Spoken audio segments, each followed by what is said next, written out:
በጣም ለኔ የማይገባኝ ማለት ነው። ቁርአኑ የወረደው ለመሐመድ ከመሐመድ በፊት ያለው ሁሉ ሙስሊም ነው ትላላችሁ። ሙስሊም ከሆነ የምን እስልምና ነው? የምን መጽሐፍ ነው የሚማሩት? የሚያመልኩት የሚያነቡት?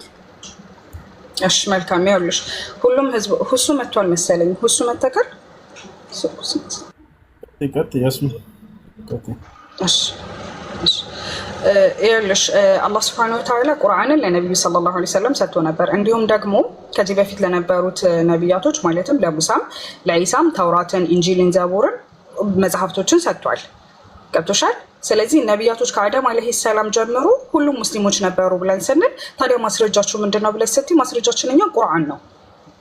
አላህ ሱብሓነሁ ወተዓላ ማለትሽ ቁርአን የወረደው እኮ በመሐመድ ዘመን ነው። ቁርአን የተኛው ቁርአን በዛ ሰዓትም ሌላ ቁርአን ነበረ ወይ ነው እኮ የኔ ጥያቄ። እሺ በየትኛው ሰዓት? ከነቢዩ መሐመድ ሰለላሁ ዐለይሂ ወሰለም በፊት? አዎ ከሱ በፊት እኮ አሁን ለምሳሌ ለኢየሱስ ክርስቶስ የተሰጠው መጽሐፍ አለ አይደለ? ለሙሴም የተሰጠው መጽሐፍ አሉ፣ ኢንጂል፣ ተውራት ብለን የምንላቸው። ስለዚህ በዛ ሞመንት የነበሩ በዛን ሰዓት የነበሩ ሰዎች ይተዳደሩ የነበሩት በምንድን ነው? በኢንጂል እና በተውራት። እሱን ማይክ አንስተካል አውራው መርሐባ ይሰማል። እሺ ከተሰማ አንቺ ሰላም አለይኩም ሁሱ ምን ታድርጊት? ታያረከው ነው ተልከትልባት ተጨርሰና ትይቀድሽ ጥያቄሽን ድጋሚ። እሺ ሰላም አለይኩም ሁሱ እንደ ሸበከ ያለኝ የት አድርጊ ወሰት ተጨርሰና ትቀጥላለሽ። እኔና ጥያቄ አልከኝ ጠይቂ።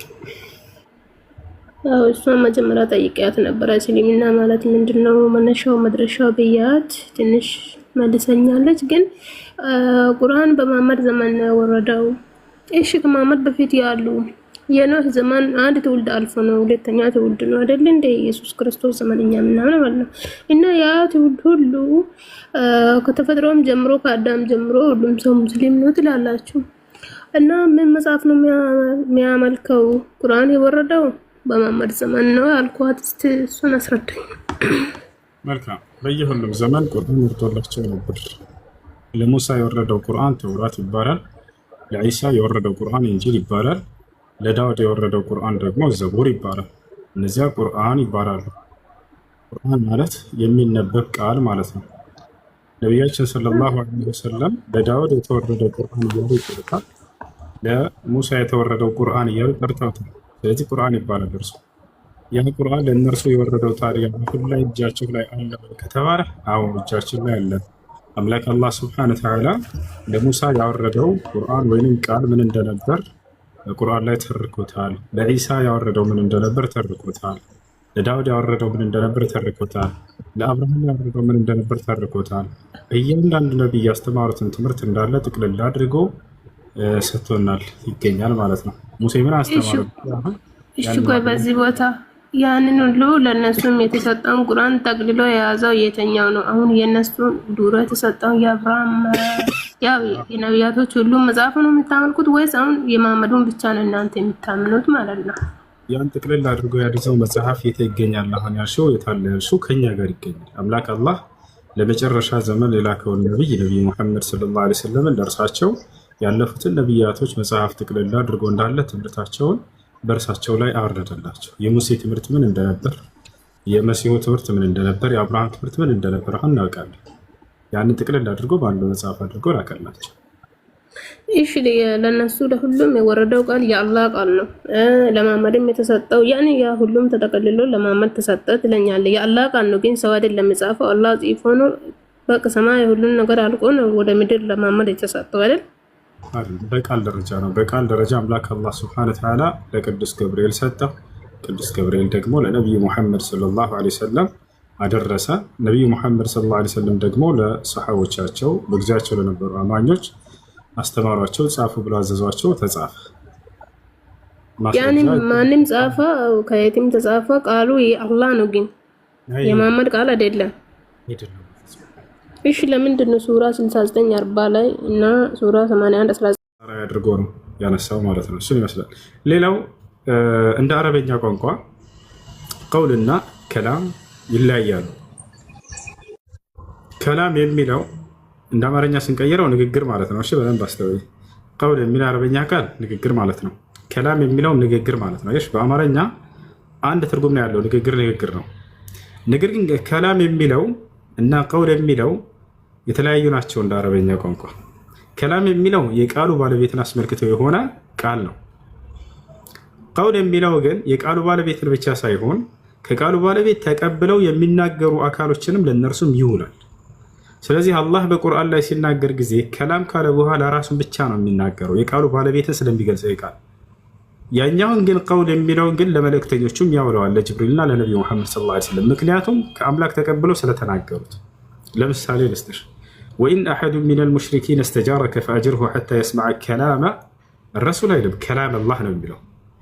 እዚህ ቦታ ላይ የአላህ ቃል ሲለው ሱረቱ ተውባ ምዕራፍ 9 ቁጥር 6 ላይ የአላህ ቃል ለማለት እዚያ ቦታ ላይ ከላም አላህ ብሎ ነው ያስቀመጠው። ከላም ካለ በኋላ በፍጹም የመልእክተኛ ስም አይገባም። ምክንያቱም ከላም የሚለው የአምላክ የቃሉን ባለቤት ስለሚያመለክት ማለት ነው። የቃሉ ባለቤት ደግሞ አላህ ነው። ሌላ በሱረቱል ካህፍ መጨረሻ ላይ ቁል ለው ካነ አልበሕሩ ሚዳደን ሊከሊማቲ ረቢ ወተመት ከሊመቱ ረቢከ፣ ከላም ካለ በኋላ አላህ ብቻ ነው የሚገባው የቃሉ ባለቤት ስለሚያመለክት።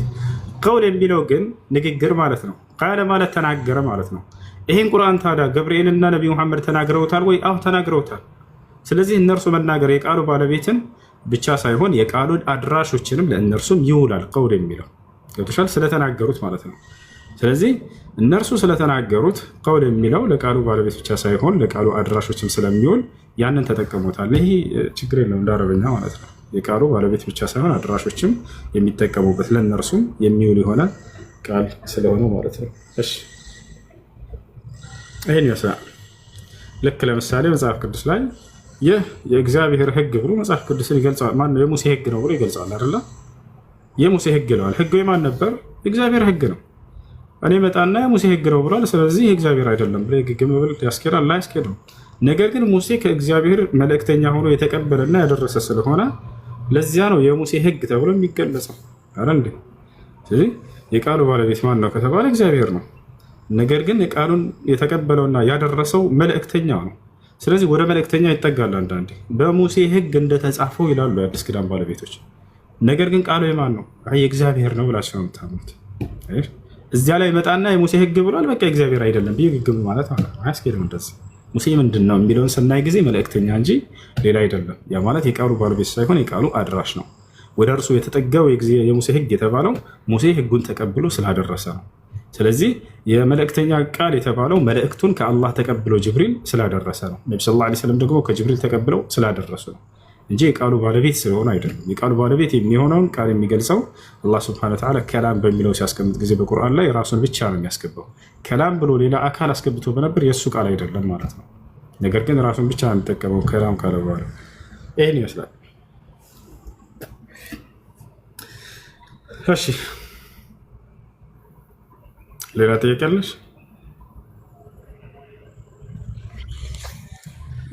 ሰላም አለይኩም። ወአለይኩም ሰላም። ጥያቄን አልጨረስኩም እኮ ይቅርታ። ጨረስሽ? እሺ ይቅርታ። እና እናንተ ሙስሊሞች የአዳም ዘር መሆናችሁን ታምናላችሁ ወይስ አታምኑ?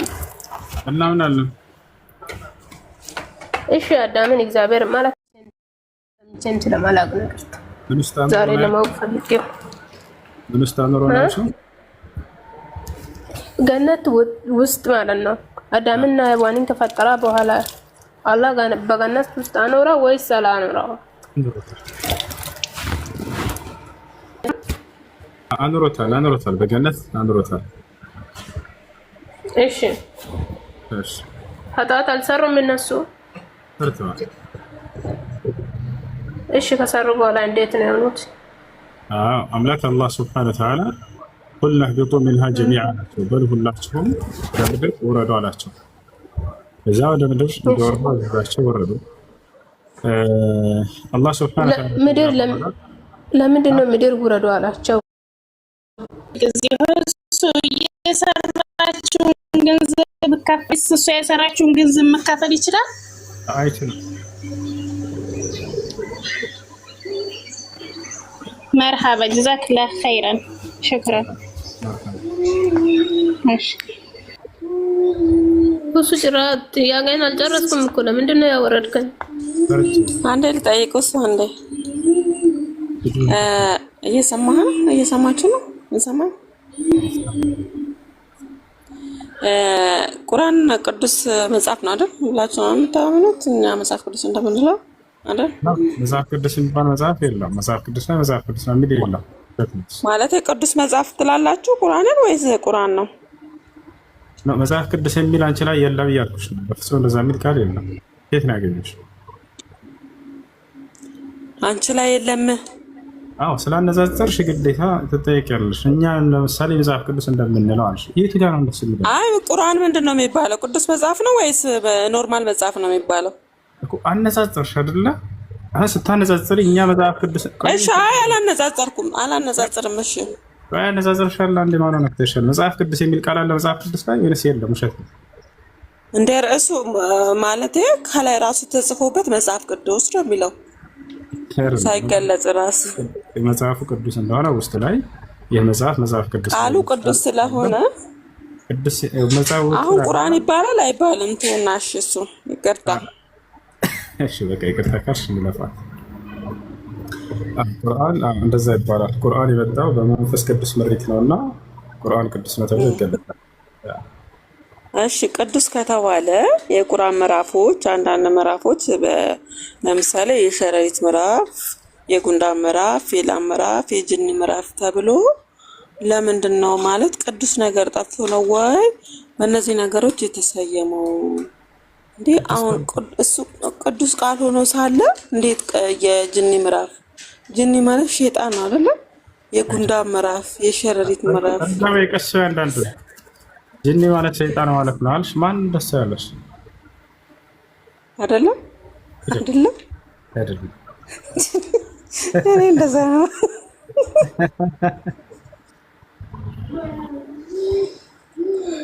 እና ለምንድን ነው በዚህ በእነሱ የተሰየመው?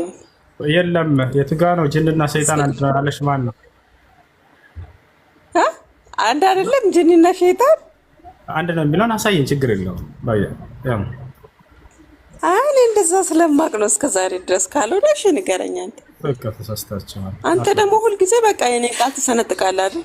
ነው መሰንጠቃለህ ላይ ትጫወታለህ። እና አይደለም መሰንጠቅ አይደለም ማንስነሽ ነው አንቺን ቃምሳውት እኔ ጅኒ ሸይጣን ሲባል ነው የማውቀው። በቃ እንደሱ ከሆነ እስከዛሬ የሰማሽው አሁን አስተምርሻለሁ። ያው ስለሽ አዳምጪሽ። እሺ አስተምረኝ እሱ። ሌላው ደግሞ ቁርአን ከመውረዱ በፊት እስልምና በየትኛው መጽሐፍ ነበር የሚተዳደረው?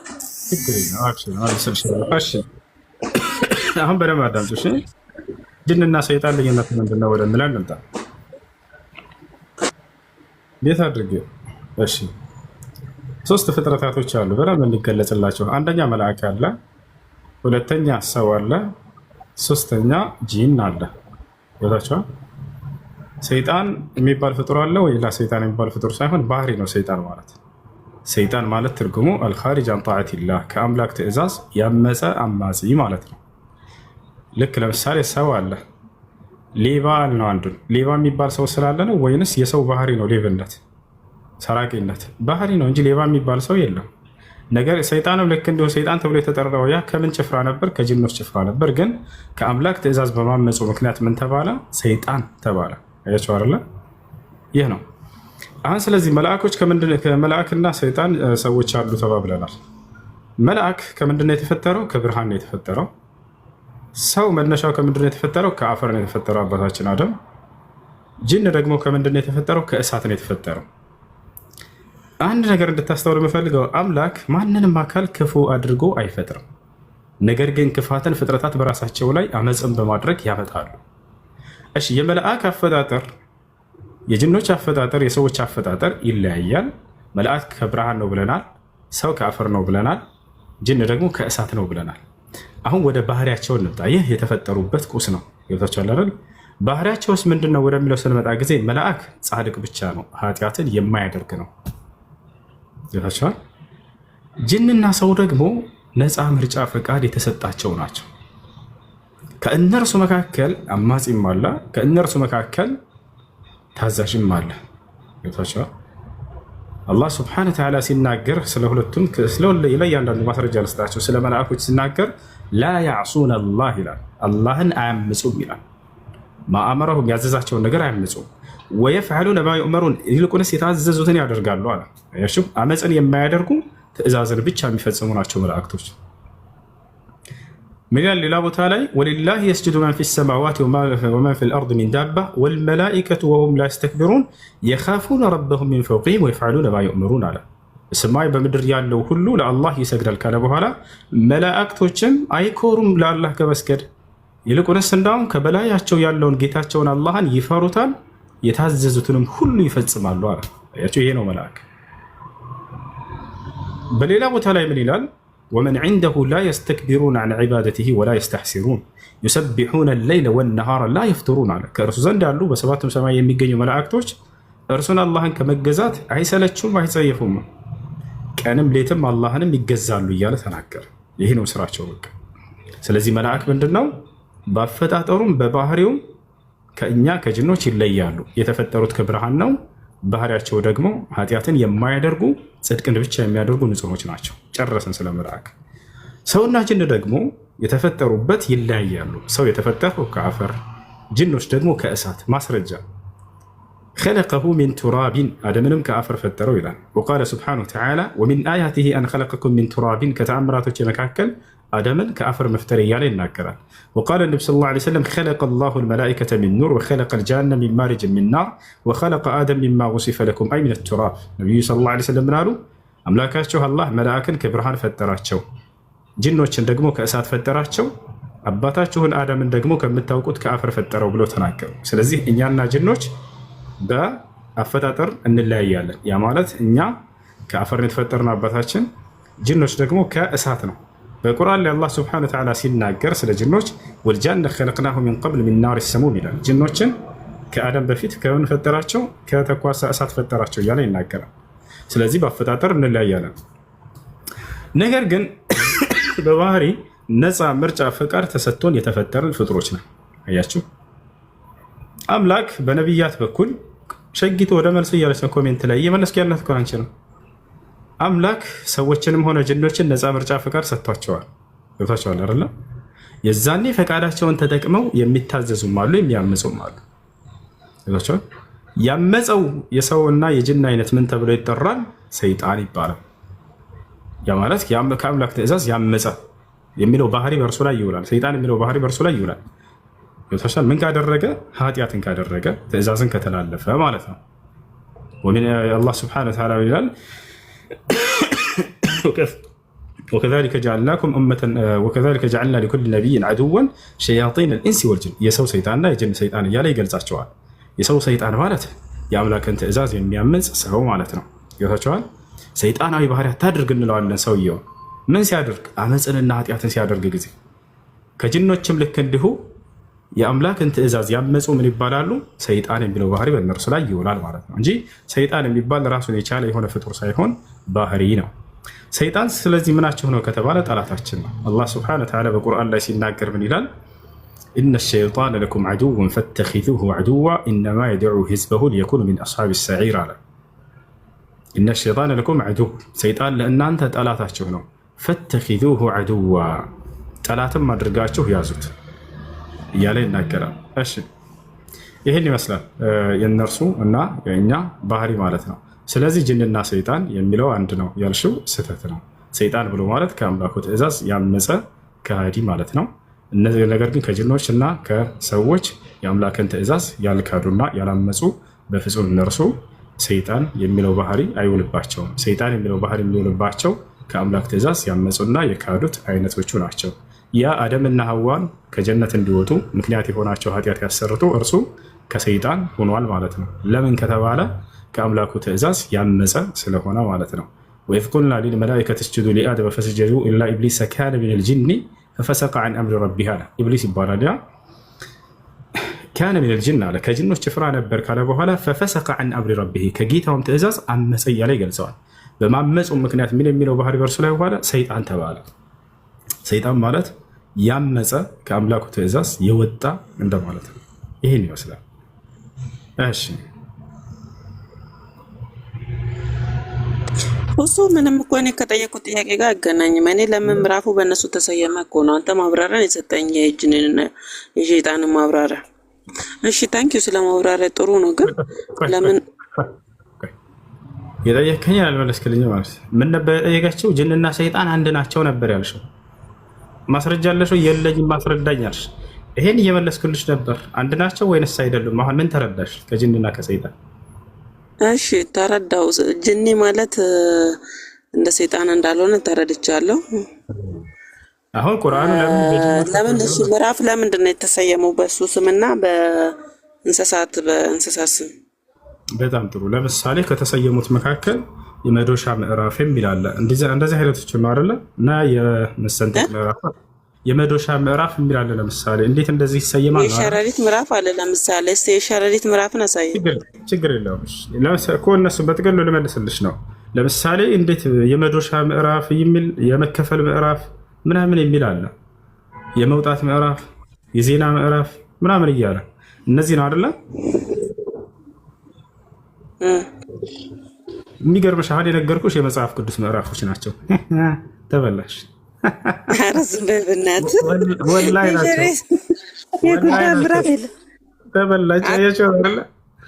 ወላሂ መጽሐፍ ቅዱስ ምዕራፍ ነው ያገርኳት። የመዶሻ ምዕራፍ አንተ ሁልጊዜ መጽሐፍ ቅዱስ ውስጥ መደበቅ ትወዳለህ። ተው አንተ ራስህን ቻልና መልስ። አንተ ሁሌ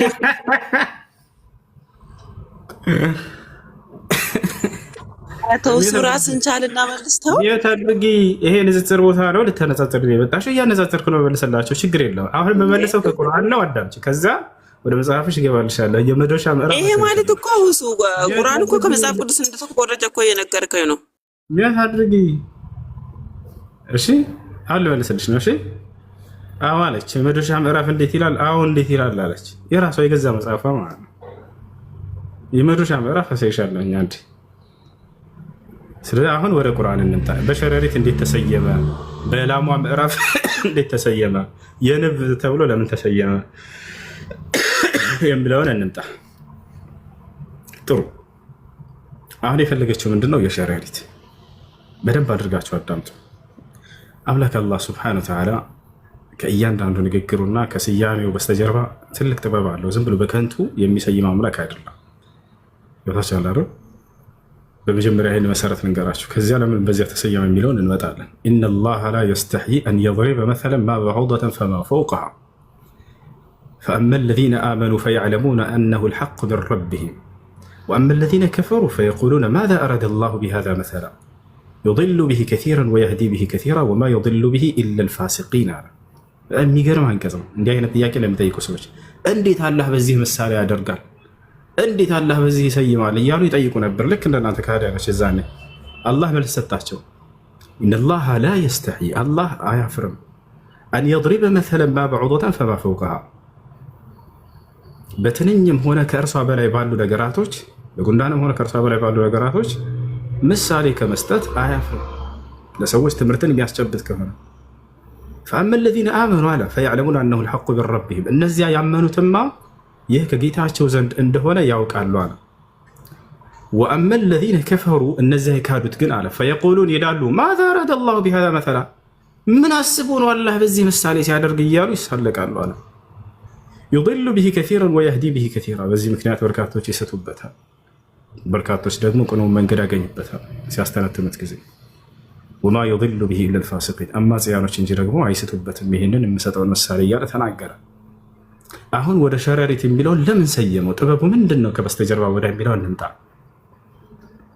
የቁሉ ስብሓነሁ ወተዓላ ፊ ሱረት ልዓንከቡት በሸረሪቷ ምዕራፍ ላይ አላህ ስብሓነሁ ወተዓላ ሲናገር በዚህ ጉዳይ እንዲህ ይላል። አላህ አንድን ሱራ ሲሰይም ጊዜ በውስጡ ከሚገኘው መልእክት መሰረት አድርጎ ነው።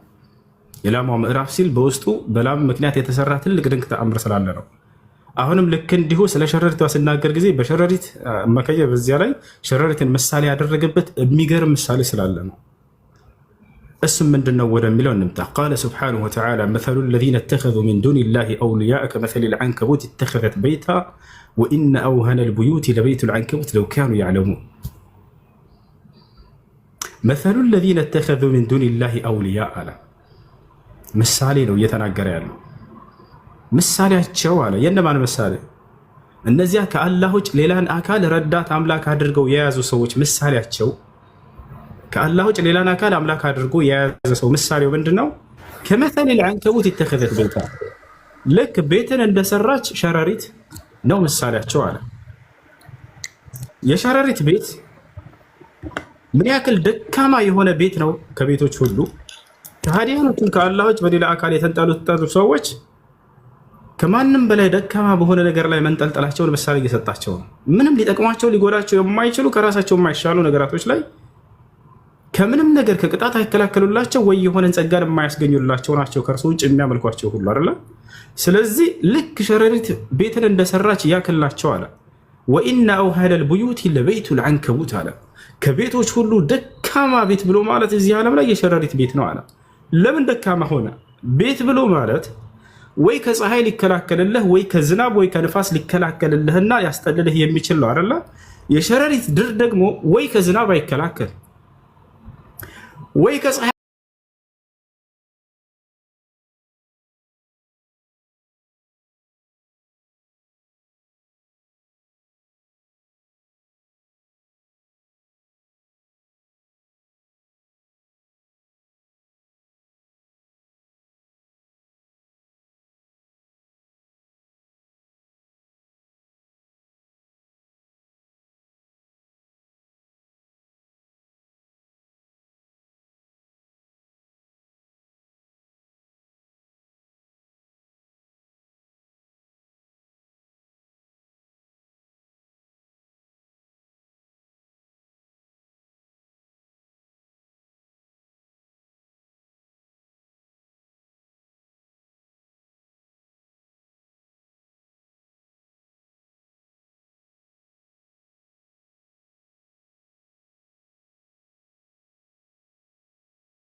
አሰላሙ አለይኩም ወራህመቱላሂ ወበረካቱ። ውድ የዩቲዩብ ቤተሰቦች እንዴት ናቸው? ወንድሞቼ እና እህቶቼ ዛሬ ከዚህ ቪዲዮ ምን ተማራችሁ? አስተያየታችሁን ከታች አስተያየት መስጫው ላይ አስቀምጡልን። ቤተሰብ ያልሆናችሁ እህት ወንድሞቼ ደግሞ ሰብስክራይብ በማድረግ ይህን የዳዋ ስብስብ ቤተሰብ ይሁኑ። በቻናላችን ይመዝገቡ፣ ይምረጡ። እንዲሁም ለሚወዱት የቤተሰብ አካል ሼር በማድረግ ያጋሩ። በዚህ ቻናል በንጽጽር የምናውቃቸው ወንድሞች የሚያደርጉትን ትምህርት ላልደረሳቸው ወንድም እህቶች ለማድረስ ብቻ ታስቦ የተዘጋጀ ቻናል ነው። ለቤተሰቡ ለወዳጅ ዘመዶ በማጋራት ዳዋውን ተደራሽ እናድርገው። ስለምታደርጉ ድጋፍ በሙሉ ከወዲሁ አላህ ጀዛውን ይክፈለው። አላህ ይባርካችሁ። በሚቀጥለው ቪዲዮ እንገናኛለን። እናመሰግናለን።